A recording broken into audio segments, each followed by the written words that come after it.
Fala, meus queridos, bem-vindos a mais um vídeo. Bom, vamos lá. Olha a situação que o Bitcoin se encontra neste momento. Vou fazer uma outra linha para não ficar na linha sobre linha, qualquer coisa a gente muda a cor. Estamos a alguns dólares de romper o topo histórico no gráfico de linhas. Felipe, o que isso quer dizer? O gráfico de linhas ele não considera pavios, ele considera apenas os fechamentos e aberturas. Então, neste momento, considerando fechamentos e aberturas, nós já rompemos o topo anterior ao topo histórico do Bitcoin, o que em si já é um grande evento, certo? Agora, romper o topo histórico, ou seja, se ele fechar acima de 65 mil, talvez já seja considerado rompimento. Talvez um rompimento ainda não técnico, não oficial, porque obviamente nós, enquanto analistas de candlesticks, entenderemos que aqui tem muito mais força de rompimento do que aqui. Mas em valores, quem estuda o gráfico por uma questão mais fundamentalista também, o rompimento dos 65 já é um grande indicativo, é um grande indicador que esse rompimento vai acontecer. Esse foi o motivo pelo qual eu falei ontem, inclusive, que romper 65 mil vai fazer com que rompa 70 também. 69 não deve segurar o gráfico, a probabilidade disso acontecer é baixa, considerando a força que 65 tem. Romper 65 vai ter muito mais impacto do que voltar à região dos 69 mil dólares por unidade, tá?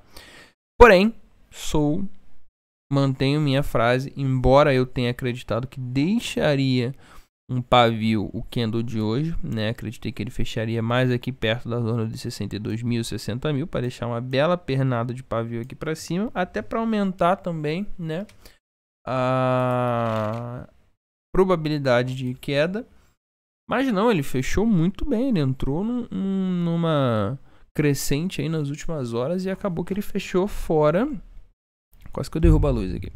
Fora do que a gente acreditava possível. Então, palmas para o Bitcoin. Isso foi muito interessante. Então, Felipe, o que você acha que vai acontecer essa semana? O que os gráficos dizem? Bom, os gráficos continuam com a mesma situação que a gente havia conversado. 65 para mim é a zona-chave. 65 para mim é o ponto cravado, Seria o fechamento exatamente 65.600. Por quê? Foi o topo onde o Bitcoin rompeu, porém não foi eficiente em fechar acima dele. Se romper essa semana aqui e fechar, o que eu acho difícil, mas eu não acho impossível, 70 mil é o alvo do Bitcoin. Mas a possibilidade também existe de romper isso aqui e fechar abaixo. Por isso que a gente só vai poder ter essa noção de fato quando o gráfico fechar.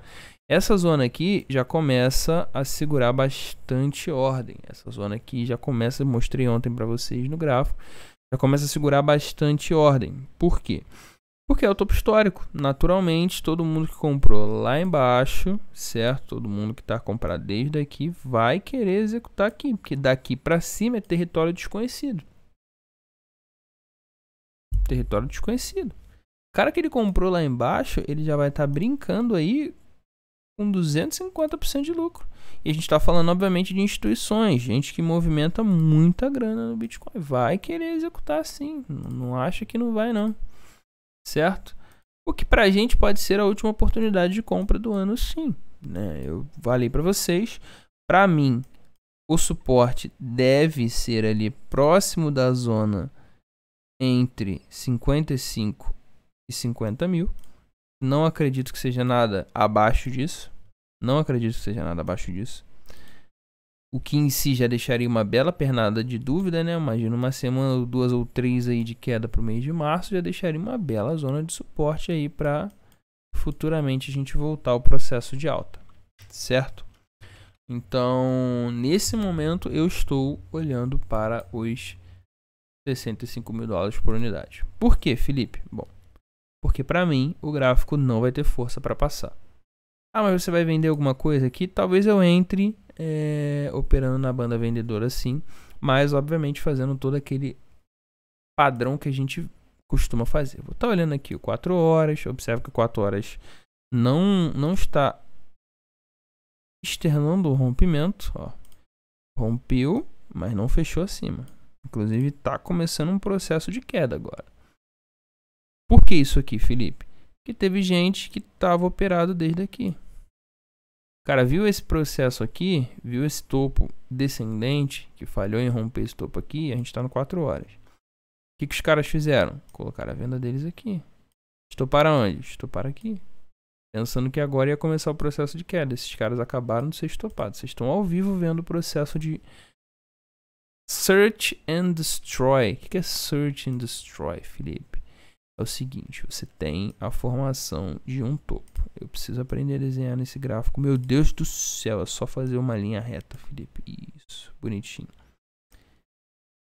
Aí o que acontece? Você, sabiamente, entrou aqui e estopou acima.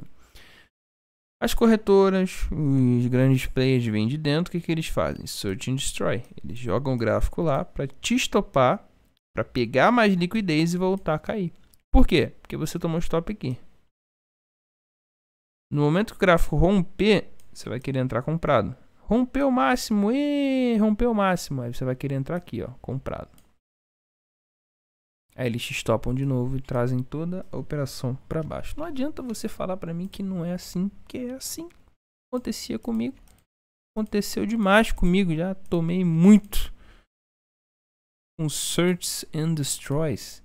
Mas acontece. Inclusive o CZ está sendo processado justamente por fazer isso, né? Tirar dinheiro do meio do seu bolso. Aqueles $10 que você coloca lá nas suas operações, ele, opa. Amigo, acontece. Então, isso é basicamente o que pode acontecer com o Bitcoin. Zona dos 65 mil, estamos próximos dela. Tocou, deixou o primeiro candle, deixou o segundo candle, stop na máxima. Claro que aqui eu vou estopar um pouco mais acima, vou dar um espaço mais para a ordem correr, justamente porque pode rolar um Search and Destroy antes de começar a cair. Então, vale a pena a gente ter o máximo de cautela possível. Mas eu não digo para vocês que é uma operação que eu farei. Estou de olho porque vai depender de como isso vai se desenhar aqui no 4 horas, tá? Vai depender muito de como isso vai se desenhar aqui no 4 horas. No gráfico diário, está no processo padrão, pouco volume, eventual continuidade de alta, mas pouco volume. Acho que aqui não tem muito que a gente inventar, não tem muito que a gente falar. O gráfico está bonito, o gráfico está gritando para a gente que ele quer continuar subindo, mas a zona de 65 mil tendem a não ter força para ser rompida agora. Porque se for, volto a dizer, rompeu 65, fechou acima, é alvo em 70 mil. Não tem desenrolo, é alvo em 70 mil dólares por unidade. Por isso que eu acredito que isso não vai acontecer agora. Eu acredito que o rompimento vai vir após o halving. Ainda até o final desse ano a gente vai ver Bitcoin bater 100 mil dólares por unidade. Eu disse isso desde o ano passado e continuo falando aqui. Eu acredito veementemente que isso vai acontecer. Porém, a tendência é que isso não seja nesse rompimento. Seja só após o halving, tá? Vamos dar uma olhada nos indicadores para ver se a gente está certo quando eu digo que estamos em uma zona extremamente esticada. O primeiro que a gente vai ver vai ser... Vou dar uma olhada aqui no RSI, como é que ele está. Rapaz, e o legal do RSI aqui é que ele não está divergente não, tá? O RSI tá bonito. 83 e 86. Ou seja, dessa alta aqui para essa alta aqui, o gráfico subiu saudável. Subiu sem divergência. O volume que é feio. O volume é bem feio. Mas o gráfico subiu sem divergência. Isso é bom. É bem interessante pra gente. Isso inclusive deixa uma margem de pensamento que pode até romper 65.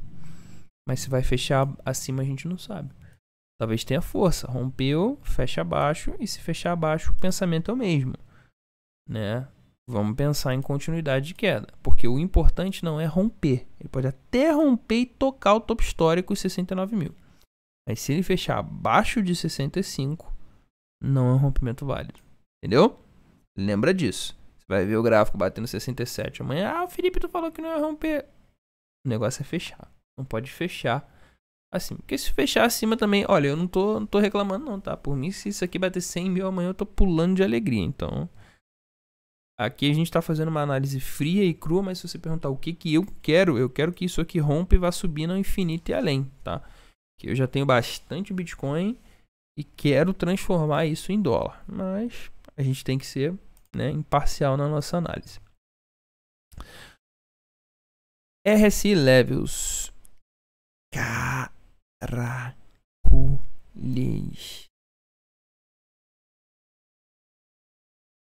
Assustador. Existe alguma outra situação na história do Bitcoin que ele passou tanto tempo? Aqui, ó. Se você pensar bem...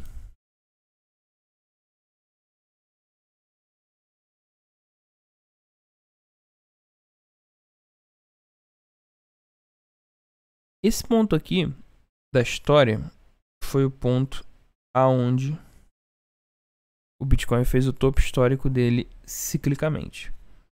Aí ele desceu e depois ele fez um segundo topo, que foi o topo histórico, mas já em um caráter de extrema divergência. Foi onde ele caiu e foi em direção ao fundo histórico. Então, graficamente falando e ciclicamente falando, esse topo aqui é mais importante do que esse. Mas antes de chegar aqui, ele teve esse evento aqui.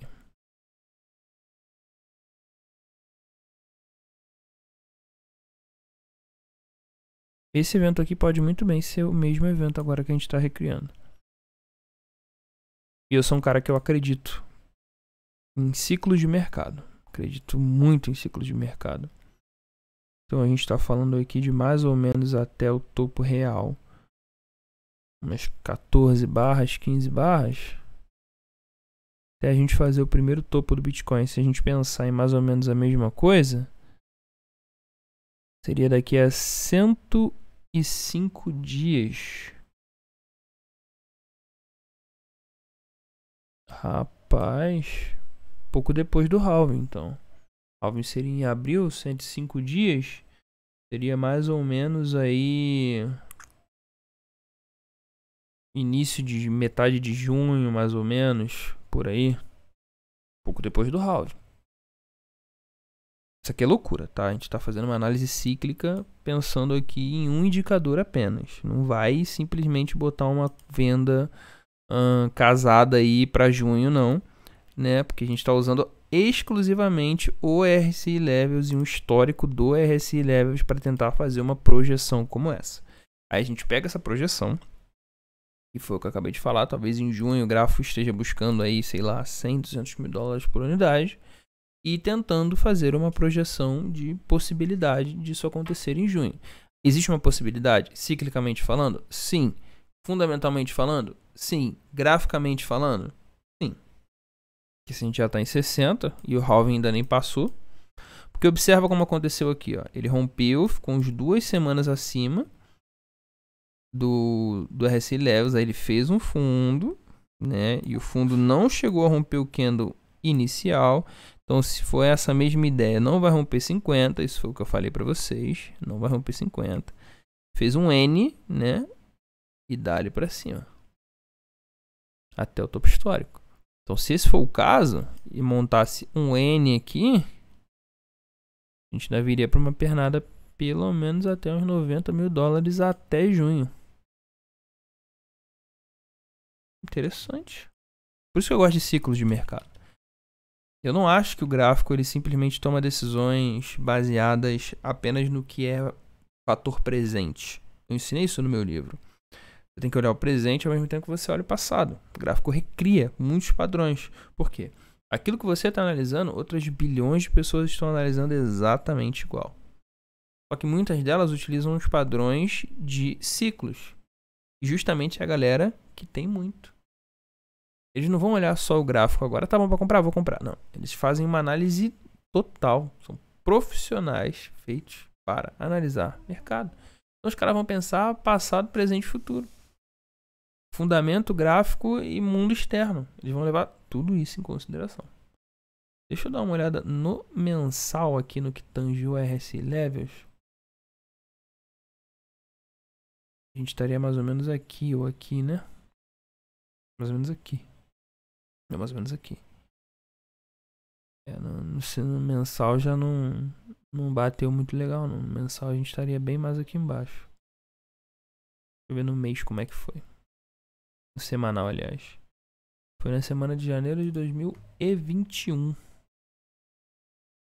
Janeiro de 2021 seria aqui, ó. No mensal já não tá tão legal, não. No semanal ficou mais bonito. Mas é interessante. É interessante. Obviamente a gente não vai se mover por cima dessas análises, mas são interessantes. Dá uma olhada nas bandas de Bollinger, aí a gente analisa aquele mesmo fato lá, né? Já que ele é interessante para nossa análise, ó. Fechou acima. Na verdade ele veio com 4 candles fechando acima. Aí botou 2 candles fechando abaixo e voltou a subir. O nosso aqui. Estamos com 2 candles só fechando acima. Mas ó, já estamos acima das bandas de Bollinger. Estamos acima. Claro que isso aqui é interessante também pra gente analisar, tá? Deixa eu tirar o outro indicador aqui. Por que é interessante, Felipe? Porque a banda de baixo tá apontando para fora, tá começando a apontar para fora. Isso é muito bom pra gente. Claro que não vai ser tão bom se do nada deixar uma pernada vermelha e ela continuar apontando para fora. Por quê, Felipe? Porque as bandas de Bollinger você não tem que olhar, né? Coisa que eu ensinei no livro. Você não tem que olhar isso aqui como suporte, isso aqui como resistência. Se você fizer isso, você vai perder muita grana. Você tem que olhar isso aqui como entrada de capital. Então, se a banda de cima está apontando para cima e a banda de baixo está apontando para baixo, o capital está entrando dentro da direção em que o gráfico está indo. Agora, se ambos estão apontando para dentro, o capital está inflando, ou melhor, ele está contraindo na direção que o gráfico está indo, certo? Então, gráficos extremamente contraídos indicam zonas de compra e extremamente abertos, zonas de venda. Dando um briefing rapidinho, obviamente que no livro eu ensinei isso aqui bem melhor. E o gráfico ficou louco. Ficou louco. O ponto aqui é o seguinte. A gente acabou de ver bastante coisa aqui. Deu uma passeada legal por algumas viagens e também por alguns tipos de abordagens diferentes. Por fim, deixa eu ver se tem mais algum indicador que vale a pena a gente olhar aqui. Não, acredito que não. Nuvem de Ichimoku ainda vai estar bem longe. Olha só, ele fez um topo bem na linha azul. Mas ele vai estar bem longe de tudo, então nuvem de Ichimoku também não teria posição nenhuma para ajudar a gente. O ponto é o seguinte. O Bitcoin mantém na sua zona de resistência. Voltando, fazendo um briefing de tudo que eu falei, que eu dei uma viajada aqui legal, explicando para vocês uns conceitos de outros tipos de indicadores, mas o que a gente basicamente tem é essa zona do 65 como zona mais importante. Particularmente, eu não acredito que ela vai romper agora. Não acredito que ela vai romper agora. O padrão que está se desenhando no gráfico diário não é um padrão legal, um padrão de lateralização, depois de uma outra lateralização em processo de alta, mas tem muitos indicadores aqui que deixam a gente até um pouco sorridente. Por exemplo, esse volume absurdo que entrou. E a alta ser saudável no que tange ao gráfico semanal. Mostrei para vocês no RSI. O RSI subiu de um topo para o outro, ao invés de cair. Então não é uma alta divergente. São bons sinais? São bons sinais. Mas a zona de 65 mil é o clímax. É o boss da raid. Entendeu? É o cara mais importante aqui. Não dá pra gente simplesmente ignorar os caras. Não dá pra simplesmente achar que vamos sair lambendo isso aqui e amanhã tá em 70 mil. A probabilidade disso acontecer agora é baixa. Não é zero, mas é baixa. Lembre-se disso. Vou finalizar dando uma olhadinha no Ethereum, certo? Quanto ao que eu falei, deixa eu ser responsável aqui. Quanto ao que eu falei sobre o RSI Levels, foi uma análise feita com caráter cíclico. Sobre bater 100 mil ou 90 mil até junho. caso a gente estivesse recriando o mesmo padrão. Mas, obviamente, para eu poder bater um martelo como esse, eu teria que pegar muitos outros indicadores, cruzar muitos dados. Eu não posso afirmar uma coisa com um dado apenas. Um indicador apenas. O RSI Levels nos faz crer que ainda teremos uma bela pernada de alta. Talvez em junho bateríamos $90 mil. Mas apenas ele. E apenas no tempo gráfico semanal. Então você não vai se guiar por isso. Você vai ter aquilo ali como uma... Pô, valeu, torço para que chegue. Mas pé no chão na hora de você tomar suas decisões, tá? Ethereum, por sua vez, rompeu o que eu acreditava ser a zona que ele seguraria e foi buscar lá. Por quê? Aqui era onde o suporte atuou de fato.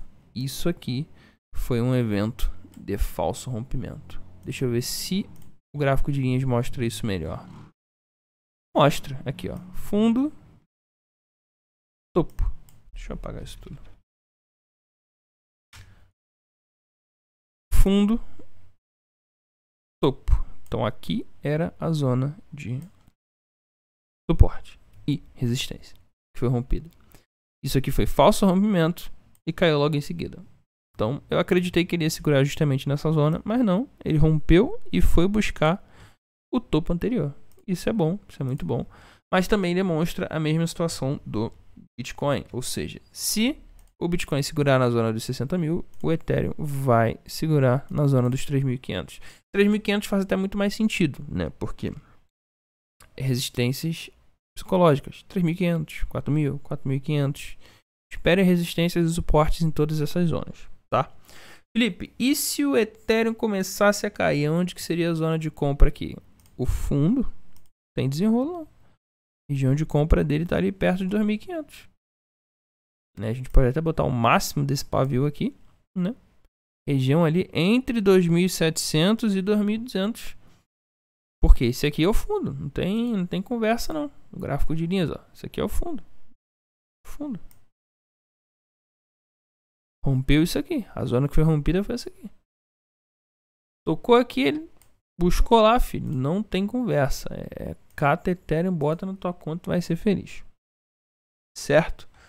Então, é isso que a gente tem, né? Acabei dando uma viajada pensando em coisas além do gráfico, mostrando um pouquinho da ideia cíclica, mas não que isso fuja daquilo que a gente está querendo. A gente está querendo que o Bitcoin suba, então toda e qualquer evidência de possibilidade de alta pra gente é alegria, né? Mas eu consegui passar a mensagem que eu queria. Atividade nessa zona de 65 mil, 65 mil e... Deixa eu ver o fechamento aqui. Closed. 65.500 é a zona, certo? 65.500 é a zona. Então, ela é a zona que divide a próxima alta do Bitcoin. É o que nos impede de chegar a 100 mil dólares. E ela vai ser rompida. Eu só não acredito que vai ser agora. Mas, de qualquer forma, não indico, não recomendo que você faça operações vendidas nessa zona de 65 mil. Acho que isso é a coisa mais importante que eu deixei para falar agora no final. Eu não recomendo que você venda o que você tem ou que você entre na sua operação vendida. Aqui é para não fazer nada. Mas Felipe está tocando no topo histórico, mas ainda não é o evento mais importante. O evento mais importante é o halving. Se isso aqui estivesse tocando uma semana do halving, eu diria para você: vende. Ah, não. Daqui até o halving, ele ainda pode cair, te dar uma oportunidade de compra e subir pra caramba. A gente pode fazer o halving já depois da zona dos 70 mil dólares por unidade. Então, particularmente, eu acho que o momento que você poderia executar lucro foi lá atrás, quando dava para executar lucro.